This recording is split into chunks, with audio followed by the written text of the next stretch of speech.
Alright, there we go. Continue.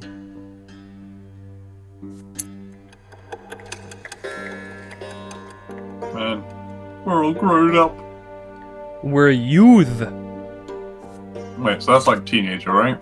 Yeah, youth, I think, because they said that we had turned 16. Oh, yeah, okay. So that means that, like, probably when we get to quote-unquote adult, we'll be in, like, our early to mid-20s. So we're just set out for a turner. Yeah, we had, and we're trying to do something. Okay. Actually, you've already started recording, haven't you? Yeah, of course I have. Okay, I just realised I have no drink.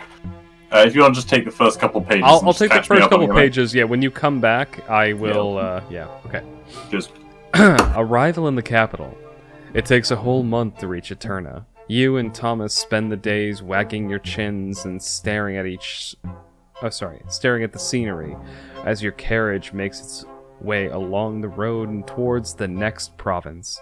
Soon it comes from the familiar barren, arid lands of Magra to the stately mountains of Illyria. During one of your many stays at a roadside inn, the two of you even manage to share a whole bottle of strong wine and keep it a secret from the servant who drives the carriage. Adult life feels positively intoxicating. Ha! I see what they did there. Thomas... Oh, damn. Thomas has got a good haircut now. Soon, I tell you. We'll be there. And I'll earn my sword as soon as I get accepted into the military academy. You'll see. And then nobody's gonna walk all over me like I'm some commoner. You keep rehearsing everything they taught you in school. Soon you're almost at the end of your long journey. You've left behind the arid rocks of Magra, the mountains of Illyria, and the flooded meadows of Arknia. Eterna, the capital, is right ahead. Did you just get back? yeah, sorry it took so long. That was a triple chocolate cookie. Yeah, no worries. All you missed was that you and Thomas got fucking... Baby? No, you and Thomas okay. got... Shut up! You and Thomas got wasted on the carriage ride in. Okay. On strong wine, and somebody is fucking spam messaging me. Who the fuck gave commoners strong wine? I don't know, but you read the next bit while I see who the fuck is spamming me. Did you read the title? I did. Okay. Situated at the junction between the Reglata and the Taurina rivers, the city is vast. 3 majestic stone bridges keep its 3 shores interconnected. Smooth stone paves the main city streets. Gilded moldings decorate the buildings. Towering pillars reach high into the sky. Your carriage takes you past the spacious park with marble fountains and intricately trimmed bushes. Kazu, are you encapsulated by the trimmed bushes? No, I'm sorry. Like, I just got like 18 messages from Duncan. No worries. On the street, you see the ornately decorated carriages bearing Arknian coats of arms and abundant merchants' tents filling the streets, with beckoning cries and unusual sights. The spires of ancient temples dot the city skyline. The carriage comes to a halt on a large city square with a towering marble fountain. Coachman says you have arrived. Thomas is What? Scooby-Dooby-Doo? Thomas is to apply to the military academy. The academy barracks are 2 streets away. Your lodging house is in the alleyway nearby. The room has already been reserved for you. Okay. Cool. So he's going to boot camp. You get out into the street and say brief goodbyes to each other. You promise to meet again after the entrance exams. Then your friend disappears into the crowded streets of the capital. You are left to your own devices in this vast city. You are left to your own devices in this vast city. A group of nobles walk past. They're dressed in well-fitting clothing decorated with gems and golden thread. You are not even noticed. Street urchins chase a dog down the alleyway. Soldiers of the Imperial Legion are marching to fifes and drums towards the barracks. Humble pilgrims are gathering to the great Temple of the Twins. There are the sounds of music and fountains, and the smells of baked bread and garbage trains. You quickly check in at a lodging house, then go back outside. The sun is setting. The street lights come to life. Merry music fills the taverns. Couples in noble coaches with tinted windows fill the streets. Shadows and hushed voices and laughter fill the parks. You are all alone in this city, so vast and unfamiliar. You take a look around, determined to fill your first night in the capital with memories. This reminds me a lot of the Being a Sweeney Todd, the London song. Oh my god. There's no place like London. Yeah. Yes, there's no place like London. You see young nobles gathered by the fountain, talking and making jokes excitedly. One of them keeps glancing at the clock tower. They are about your age. Their clothes are hand-tailored, and two of them bear noble swords. They seem to be waiting for something. It might be a good idea to make their acquaintance. It would be most helpful to develop a familiarity with the influential nobles of the capital. There's a hole in the world like a great bag clit. Oh fuck, I can't do it. I know, I fucked it up. There's a hole in the world like a great black pit, and the vermin of the world inhabit it, and it goes by the name of London. Fuck. Loud music from a large establishment in the corner district. God damn it. Loud music from a large establishment in the corner distracts you for a moment. The servants have just opened the shutters to air out the hall. It seems there will be a gathering inside. People from various estates greet each other as they take their seats. A servant by the door of the establishment hails you. Sir Gert Arkwright will be making a speech about the rights of the common estate. If you wish to listen, you'd better get inside quickly. I hope you've got your Cockney accent ready, Kaiser. Oi! Exactly. Then you look at the great Temple of the Twins at the far end of the street. The pillar shines in the evening dusk above it. The temple gates are open and worshippers are flocking inside. There are too many people for an ordinary service. This must be something important. What do they preach here in the capital? What do they say of the new faith and the teaching of Patriarch Photis? You snap out of your reverie when you hear loud laughter. A group of young men dressed in colors of the Imperial College have made the acquaintance of several lovely girls. They are making their way down the road, united in merriment. One of the girls smiles at you. It is an invitation to join them. They turn the corner and walk away, but you can still hear their voices ringing and echoing through the street. A night of revelry and jolly. Loud fun. Doesn't sound half bad.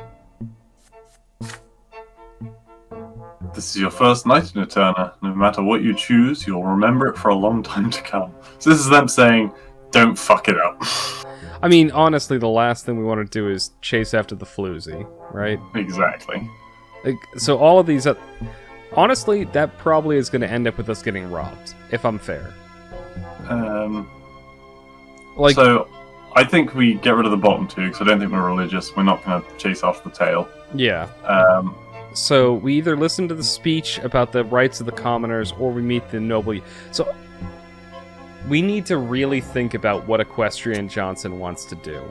Yeah. Like, is he going to, does he have a further goal in mind, where he is going to want to network with powerful people? Exactly. Or is he already a firebrand, in which case he's going to want to listen to this?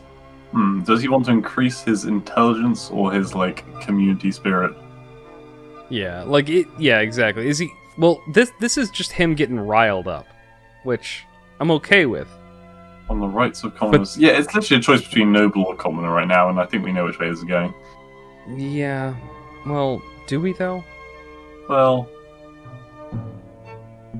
I mean, the commoners were the ones that slaughtered that dude that spoke out for the commoners. no, what? Yeah, they were. It was a beggar. A beggar shanked him in the throat. Yeah, like, that has very clearly been paid for. That's an assassin. Yeah, you're right. No, you're right.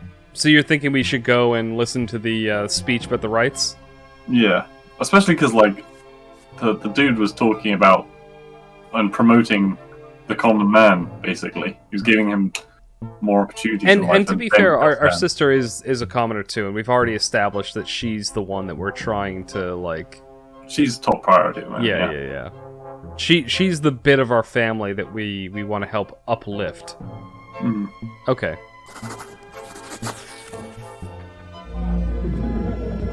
You enter the establishment and find a free seat next to a group of well-dressed young men and women. Soon the hall fills with people packed wall to wall. A richly dressed elderly man with a tenacious gaze and a wrinkled forehead appears before the audience. Oh, man. Oh, you get to do a new voice? Alright. Oh, God, the choices. Didn't you say you had a voice you wanted to try and you had? I did, but that would not work for this person. Oh, okay. I mean, you must know. Do you remember what voice I was talking about? I do. Okay, yeah, it definitely won't work. Anyway, alright. My name is Gert Arkwright, and I'm an industrialist from Illyria. I should start off with a few short words about myself. Just like you, I was born in the common estate. My father was a hard-working miner. The mine broke his back and he died of natural causes. My mother used to say, that was his lot. You work, you endure, and you suffer. So you do. Alright, I'm gonna have to really try hard to... Oh god, okay. I cannot do that accent, but I'm gonna try You do a generic English accent. No, I'm gonna try it as hard as I can. Okay. Well now, I'm the owner of 5 ore processing factories, and every day gets me thinking. How come a son of a run-of-the-mill miner and a wealthy industrialist have to live by the same law? So it went between the accent I was doing, then it went a bit Texan, then it went Australian. I'm trying. Like that accent is hard for me to nail down for some reason. I'll get it. I'll get it eventually. Tell me this now. Is it just and fair that a man who owns a factory has the same meager rights as an ordinary farmer? If you own several stores and command the workers, almost like a noble commands an army, must you really suffer like a lowborn man? Even if you can afford good clothing, good food, and a good house, like a nobleman. Even if you live and stand closer to the nobles than farmers and tinkers and manservants. Oh my god, this guy Mr. Wayne. Dude, this guy's fucking just like a based libertarian right now. He does just embody politician though, doesn't he? Yeah. I mean, look at that picture. His introduction Hang on, he's not wearing trousers. Oh god, he isn't. It's just That's some a crazy old dressing man with no pants. Is this a TED Talk? Oh Jesus God. Or did this guy just go off his meds? Alright, here we go. His introduction sparks a debate. Most of the people in the hall side with Arkwright. They say that well-to-do people need not live by the commoner lot. And there are outcries defending the holy function of the lots, but they are quickly snuffed without support. So he's asking for like another tier, basically, between he's noble looking for like a merchant class in between Yeah. Which anyone can rise to. Yeah, essentially. For the first time in your life, you see people daring to defy their lot in public. Emotions soon begun to run high. More and more people shout words of opposition to the current order of the empire. They argue that industrialists, merchants, and other well-off people are no worse than the nobles and ought to have their say and their own rights. Oh god, here we go again. Order, my good people. Order. Now's not the time to rebel. If any of you are itching for weapons, you should leave your company and proceed to the gallows on your own. We are here to work out through peaceful debate a solution for the gross injustice, and then submit our solution to the the Great Imperial Council. I started doing Archie from fucking Peaky Blinders. I started doing the Jew guy. What the fuck is his name? Yeah, Archie Solomon. Yeah, I started doing Archie Solomon halfway through that. The gathering ends in the small hours of the night. Hello. The majority come to an agreement. Their idea of the best solution is to introduce a new social class, a separate estate that would bear some of the nobles' rights and freedoms. Alright, God, this is literally the French Revolution, what they called the Fourth Estate. Right. Why is it me? Unfortunately, there are too few of us to even convince the Great Council to have our proposal seen. But we... Have you seen Batman, the Arkham Knight? Oh God, am I doing Bane? No. You do the butler. Oh, Alfred. Alfred. But Alfred is like that high British. Unfortunately, Mr. Wayne, we do not have any green eggs in ham. Oh, hold on, I can actually do that. Unfortunately, Mr. White. Yeah, but now, go. Unfortunately, Mr. White, there are too few of us to even convince the Great Council to have our proposal seen. But we will not stop until we prove to the nobles and the Emperor that we are rabble no longer. You know, a bit decadent, but yeah. Yeah. I'm trying. It's an accent that is I'm normally really good with accents.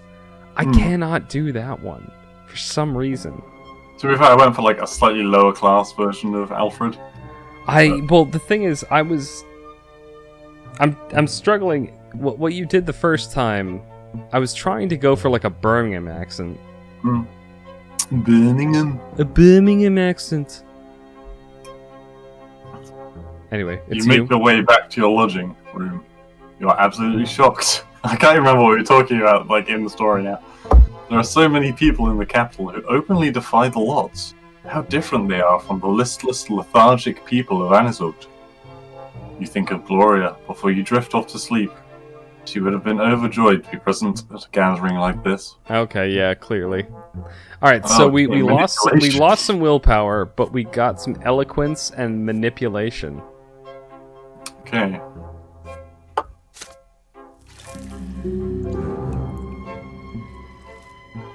You arrive in Eterna, the ancient capital of the blessed Arcanian Empire. I'm gonna do the next one.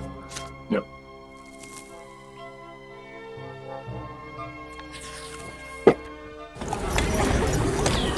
You have spent the last 3 days studying books, but today you decide to take a walk through the streets of Eterna. They are full of life as usual. You proceed to the square next to the lodging house. A procession of priests walks through the square. You notice that one of them holds a banner of the new faith, an open book. This is the same banner that was behind Patriarch Fetus on the day of his assassination. A crowd immediately gathers around them. Many people are looking at an icon painting on a small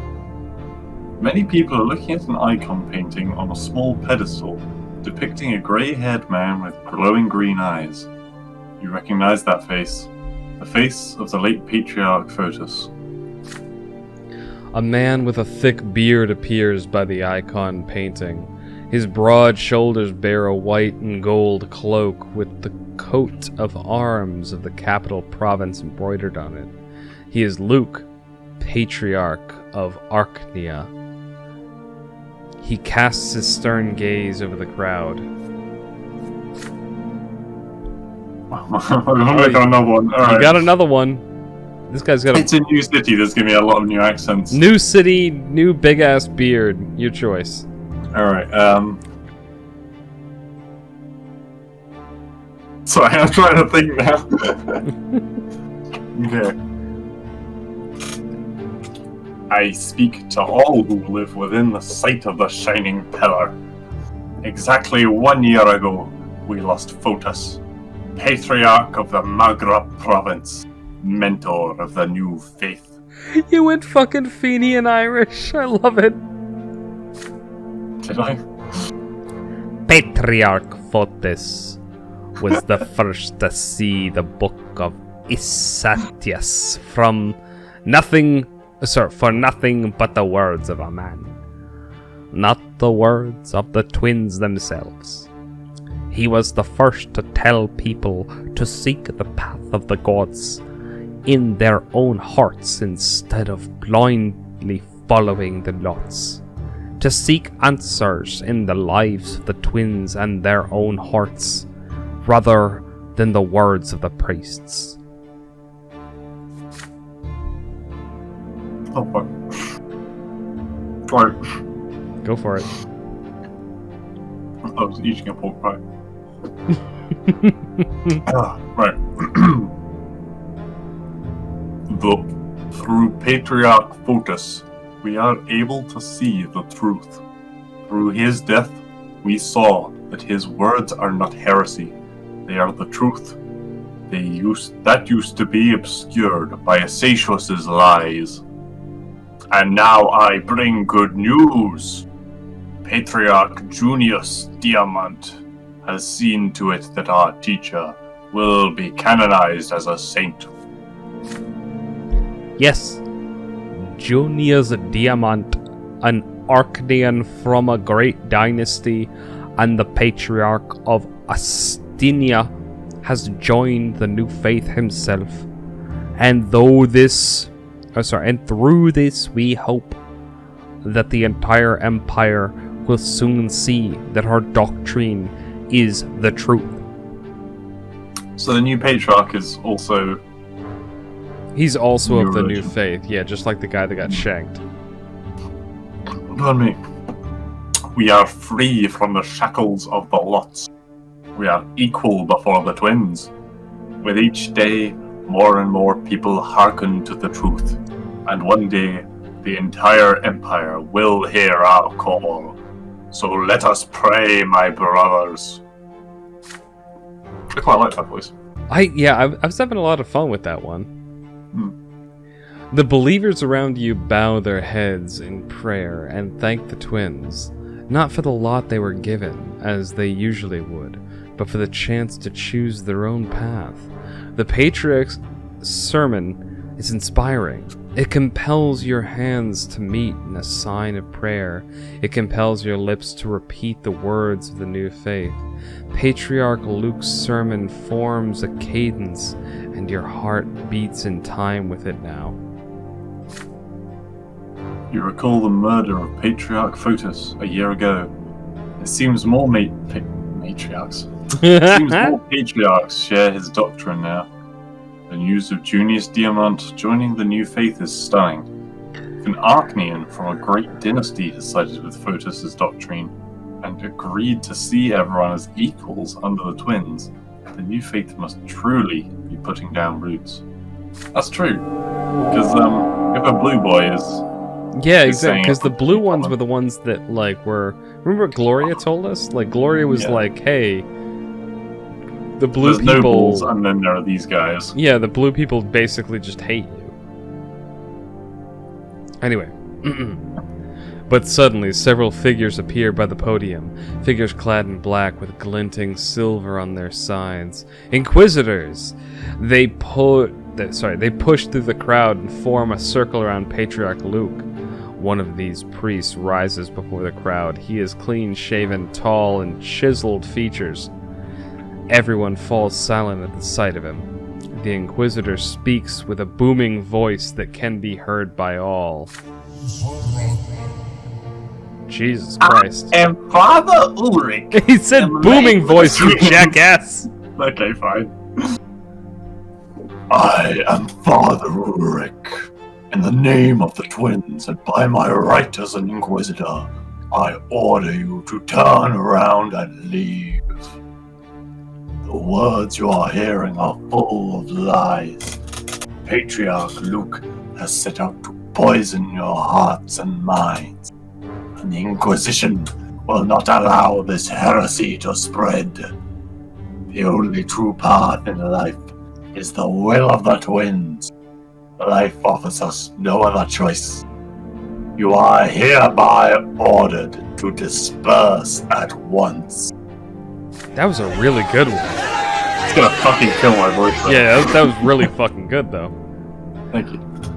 Most people leave the square immediately. Few want to get involved with the Inquisition. Some people stay, however, and some even shout angrily, "We want to listen to Luke! He is the Patriarch of Archnia, and he has more to say! Get away from our sermon, old believers!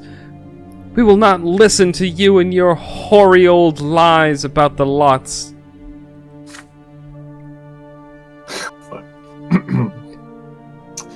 Inquisitors, bring those who may yet listen back to their lots, and leave the others to the champions of faith. The black-clad Inquisitors descend from the podium and approach the people who choose to stay. With nothing but their words, they make people stop shouting and start listening. The uproar ceases quickly. They have dissected the crowd, split it into smaller groups that surround each Inquisitor. One of those Inquisitors chooses to approach you. It's you. Oh, sorry. He is a humble-looking man of age with a rough haircut. He looks you straight in the eyes. His lively, soulful voice forces you to listen to his words. He actually looks like a pretty nice guy, to be honest. He does. He looks like, kind of Greg. Yeah. Is his name. So, the church in my hometown, he honestly looks like the priest we had there. He was a good dude. Part of the Inquisition? No, it was part of. I mean, I think the Catholic Church kind of gave up that Inquisition a while ago. Yeah. All right. Oh, you get the first one. My name is Father Jeremiah. I know your thoughts were stirred by the Patriarch's words. You are not sure whom to trust. But I teach at the seminary. I have been studying the teachings of the twins my entire life. You can trust me. I now can hear what I have to say. I know you can hear what I have to say. Yeah, there's the U is missing Maybe. though. I don't know, even that sounds weird. Yeah, there's the spelling mistake. Whatever, I'll get it. I know you can hear what I have to say. I see their light in your eyes, the light of the true faith. Will you listen to my counsel, son? So, were you going for David Bowie? I was going for like a South African accent. Oh, okay, because I was getting, my name is Father Jeremiah. But I was going for that. I was going for like a gentle, colonial Lulling accent. South African. Gotcha. Yeah. You feel no malice in the words of Inquisitor Jeremiah. Only hope. You know, it's not Jeremiah anymore, it's Jeffrey. Alright. Jazzy Jeff. It's his lot to aid you, to guide you away from error and set you on the path of the true faith. He is a priest, so you should know the truth. Or perhaps the Inquisitor himself is in the wrong. Alright, so we Not can... the first one. Yeah, it's not the first one, it's not the last one. I think that, honestly, debate him is the right way. Because Equestrian Johnson is just like, he's not... This guy's nice. Like, he's not nice. And this guy seems like a good dude. But he's part of the Inquisition. But he... Yeah, exactly. But he's just somebody who... I mean, he truly believes... So, basically, this is the way I think. This one is stupid. Because it's just going to get us killed. This one we would only do if we were, like, kind of being deceptive. I mean, we don't really believe in the old faith. Exactly. I think. Exactly, Yeah. which is why I think we should choose the middle one. Yeah, go for it. Did you do the last one, or did I? I think you did? Alright, so go. You start debating the Inquisitor, mustering all your knowledge and awareness of the new faith. The lots are an error introduced by Estatius. They are incorrect, obsolete, and contrary to the way of life of the modern empire.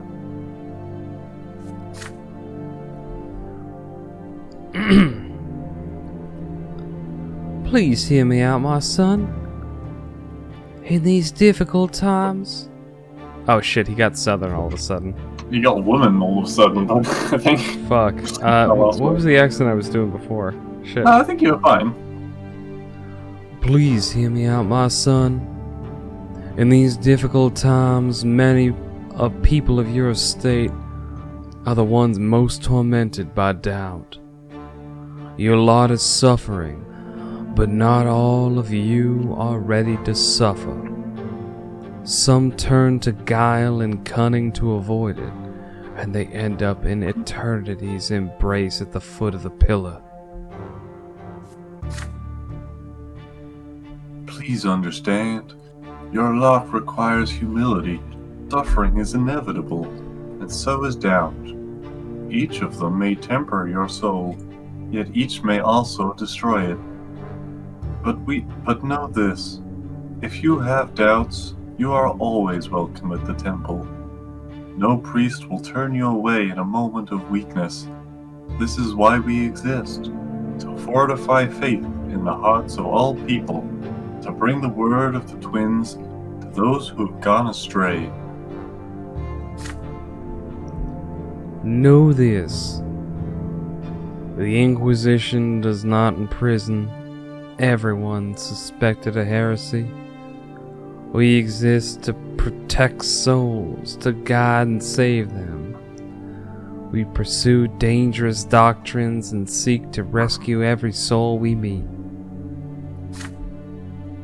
Arrest or execution is our last resort, reserved only for sinners beyond redemption. You can see that I am merely speaking to you right now. I have not resorted to force, nor am I giving you any orders. Do not resist this, but rather consider the following. Did the Patriarch speak the truth? You answer that Luke's sermon was far more convincing than Father Jeremiah's words.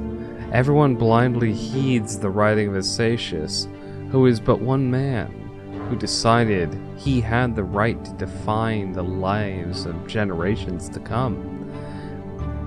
But people have the right to free will, you say. They have the right to choose their destiny and bear the burden of their choice. Father Jeremiah sighs in response. It saddens me to see that you have been led astray so easily. Yet you are young. You should seek to learn the truth on your own.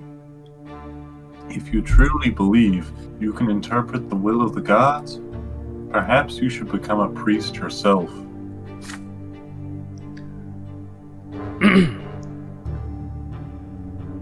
If you come to the Divine Seminary and prove you deserve the lot of clergy, you will be accepted. I teach there, and I am always happy to see students' considerable talent, even if they have been led astray. But for now, you should leave this place. You will learn nothing by facing the champions of faith. I apologize for any viewer that fell asleep during that. I mean, he did have a very gentle voice. Exactly, that's what I mean. With this, Father Jeremiah leaves you and proceeds further. You leave the square freely, your dignity preserved. The remaining people in the square continue arguing with other inquisitors, Armed champions of faith stand nearby, but they do not intervene. Luke and his retinue can no longer be seen. Oh, they're fucked. Oh, look at that eloquence, +1. We got clear speech now. You walk back to the lodging house, mulling over Father Jeremiah's words about the seminary. Your family sent you to earn a noble title, but you have an opportunity to become a priest of the old faith or the new. If you see your destiny in service to the gods, no one has the right to stand in your way. Yeah, they're really trying to force religion down us on that one. Yeah, it seemed that way.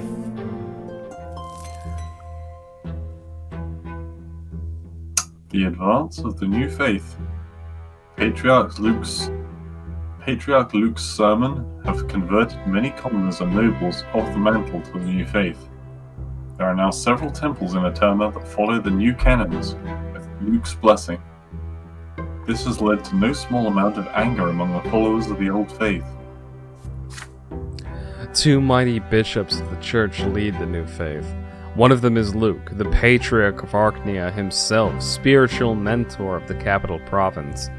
He preaches all across Archnia, his every sermon adding to the new faith's flock.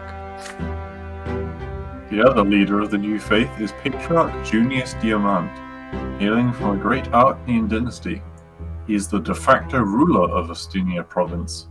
Adored by his subjects, he has founded the Holy Order anew. Junius Diamant rarely preaches, but people believe the Astynian Patriarch attends to the needs of all who convert to the new faith. The schism within the church is growing. The split has furthered the divide between the commoners and the nobles, though thankfully there has been no direct conflict as of yet. But is? I think that means it. But it has been clear that there is no way to stop the steady advance of the new faith. Born from the death of the Patriarch Photis, it grows stronger by the day. Oh, the church is, oh boy. We're at schism time. Yeah. And discontent. Yeah. We had to have the schism at some point. It was gonna get there, yeah. The city that never sleeps. The next few weeks pass by in hard work and preparation for the coming entrance exam at the Imperial College. You grow more and more exhausted with each passing day, so much so that one night you fall asleep while studying another book. When you finally come to, you decide it is high time to get some recreation outside. Oh, damn. Horse. Horse? The city of Eterna amazes you as you stroll through its splendid streets. It is another night, a different night, yet the city is beautiful still. The shining pillar is a slice of light against the dark night sky. The lamp on the facades of the buildings are lit. The night descends on the capital. You don't feel like going back to your books tonight.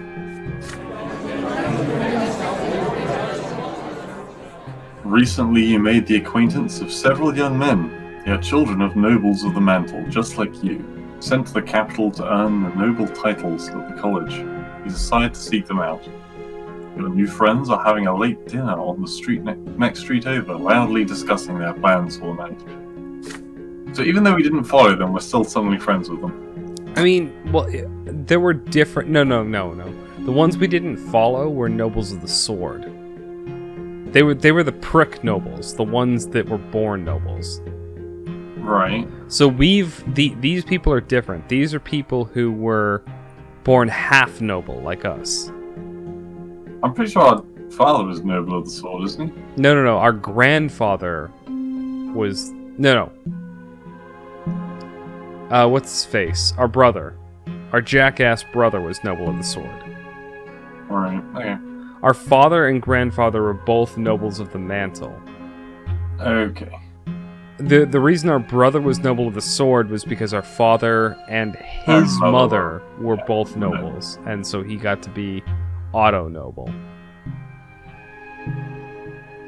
So these are all people who are half noble. Yeah, that's fine. And so we just, like, as our time at the school, like, we got to know them, and we're like, hey, you know, what's up? I also am half pleb. And so we're going out drinking with them. Anyway, some speak eagerly of a dueling club where you can seek the most skilled and ardent duelers in the Empire doing what they do best. You've never seen a professional dueler fight. It must be far more exciting than Father's fencing lessons or that fight in the ruins in Anizot. And, if luck favors you, perhaps you can even make a useful contact among the noble families in the capital. The others tried to convince the rest to take a trip to a certain secret saloon. Salon. Why the fuck would it be a salon and not a saloon? The establishment is expecting a guest tonight. They say a young lady who speaks about the true state of affairs in the Empire. There are many questions about the nature of this place and identity of the mysterious speaker. But the young men have only one answer. They are forbidden to speak about this outside of the club. However, they can take you there as long as you aren't afraid to learn the dangerous truth. There are others still drinking their fill of wine rather than eating. Fencing, they say. Speeches. Nonsense. The place you ought to go tonight, they claim, is the Markian Society, a gathering for those of common estate but uncommon opinions that offer pleasures for everyone. Pleasures of the palate, pleasures of the drink, pleasures of the flesh. Is this not heresy and a crime? Perhaps. And yet some of your newfound friends are eager to go there. I say let's go fencing. In the end, your group splits in 3 to spend the night as they see fit. What will it be? A contest featuring the best fencers in Eterna? An establishment both mysterious and dangerous? Or an encounter with people who defy their lot with audacity? You weigh your opinions. I'm torn between the first two, because obviously, no, we're not going to go whoring. I'm sorry, we're just not. Do you want to hold them? Let's see what the details. I mean, that is very appealing. It is very appealing, but this is the one that I was kind of curious about because... I think it's going to be the blue-faced lady that we saw before. So do I, which is... But that's me metagaming. But, like, don't really give a shit about her. I mean, she did slap the shit out of us. No, she didn't. Okay, Did she? well, she got her dudes to slap the shit out of us. Yeah, something like that. And to be fair, she ran us over, possibly. Okay, dueling club it is. Yeah. We need some more, nobility-style stuff anyway. We need to be manly as fuck. It's you, by the way. Oh. You march down the street toward the dueling club, which is located in a manor house decorated rather modestly on the outside, but lavishly on the inside. One of your newfound friends nods to the servants and they let you in. The rooms are stuffy, noisy, and filled with tobacco smoke. The sitting room is enormous. In the center is an arena, a circle with wooden railings. 2 young nobles are fighting there already. You take a glass of wine from a servant and watch the fight from one of the many soft chairs. You cannot bear a sword yet, but nobody says you cannot watch.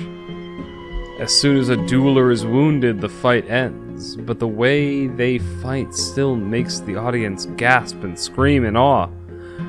When a dueler is too slow to dodge, the duel ends with a bright red line cut through his sweat-cloaked white shirt. The thin fencing swords cut through the air so quickly you only see glints of flashing steel, like lightning in a storm. You do your best to remember all the feints and tricks you see tonight. They will come in handy when you earn your own sword.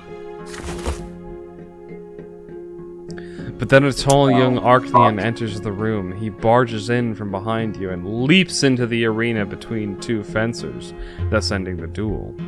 He bears a coat of arms with a griffin. This Arcanian hails from the great dynasty of Orgriff.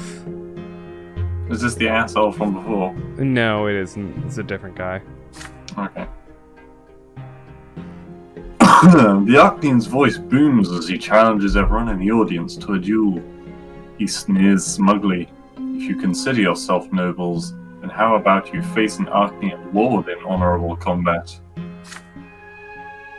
No one moves, no one dares to step forth. A duel with an Arcanian is suicide, especially if that Arcanian hails from one of the great dynasties.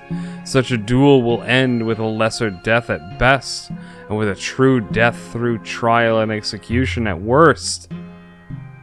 Everyone knows the punishment for spilling blue blood, and so everyone remains silent. The Arcanian grins. So humans are cowards, he says.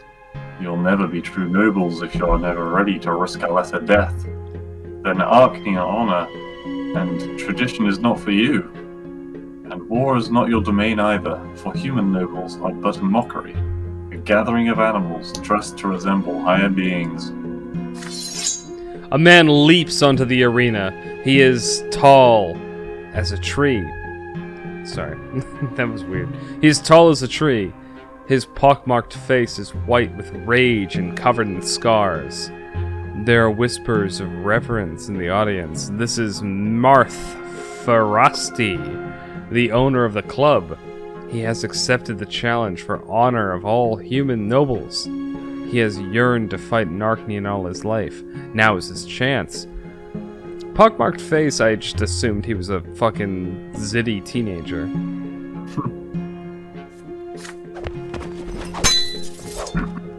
The duelers salute each other, and Sir Farasti begins the attack. A lunge, a jab, another, and then another. The young Arcanian deflects each attack like he knows his opponent's every move. Sir Farasti's eyes twitch with tension.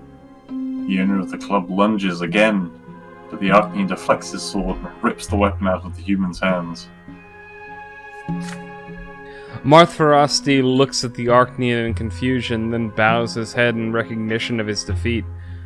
The Orgriff youth flashes a proud, superior grin. His fencing sword lifts the sleeve of his defeated opponent.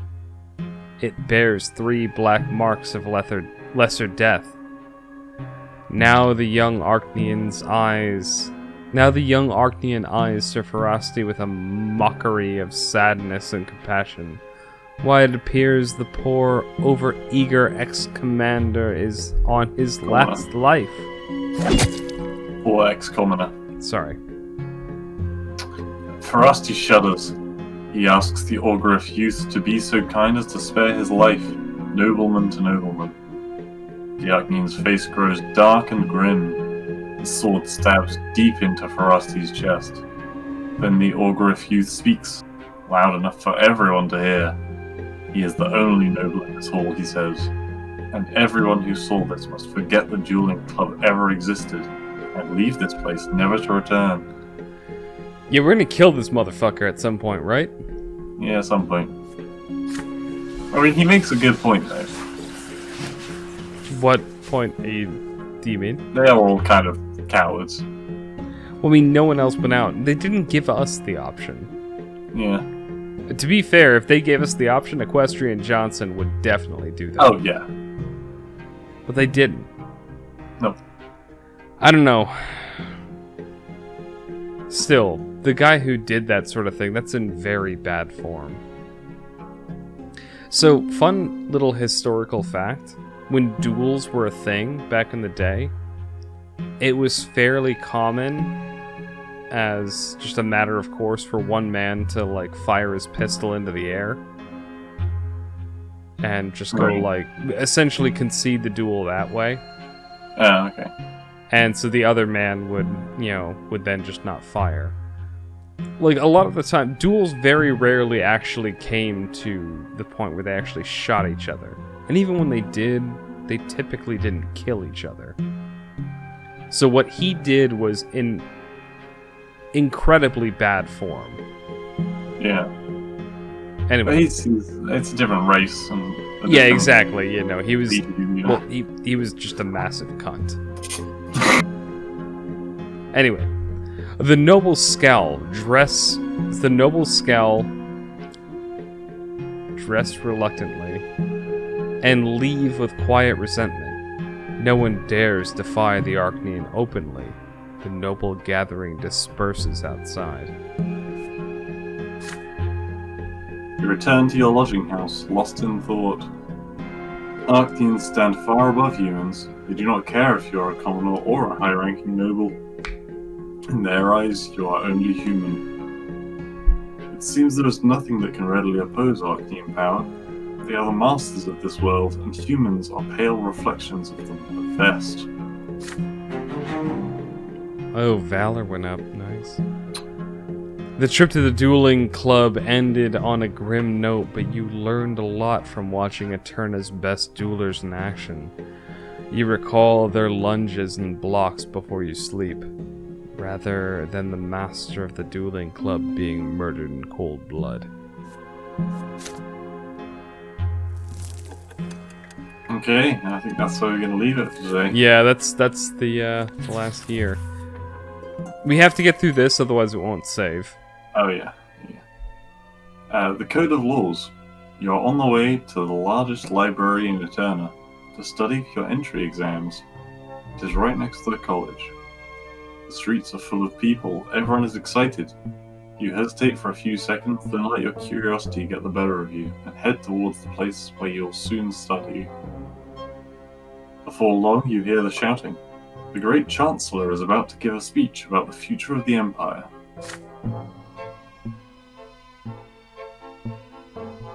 You cannot possibly miss this.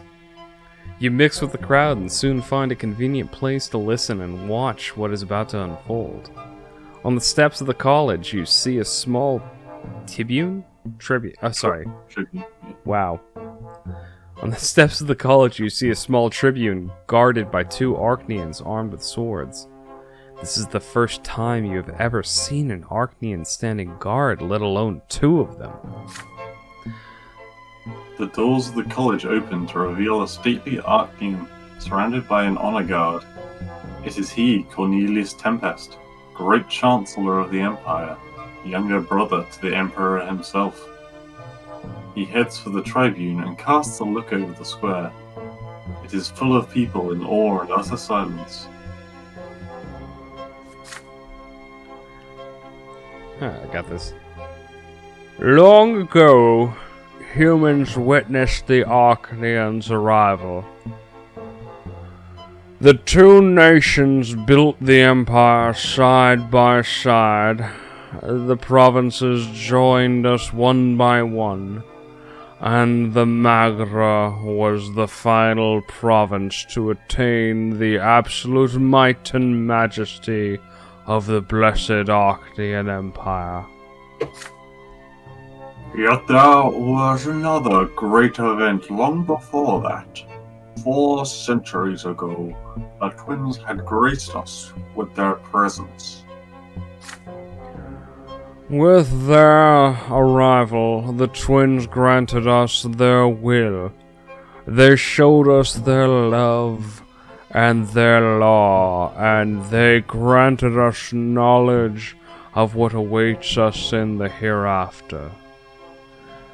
They chose the dynasties of the Tempest to rule the Empire, and from that day forth our dynasty has ruled this land, ordained by the gods themselves.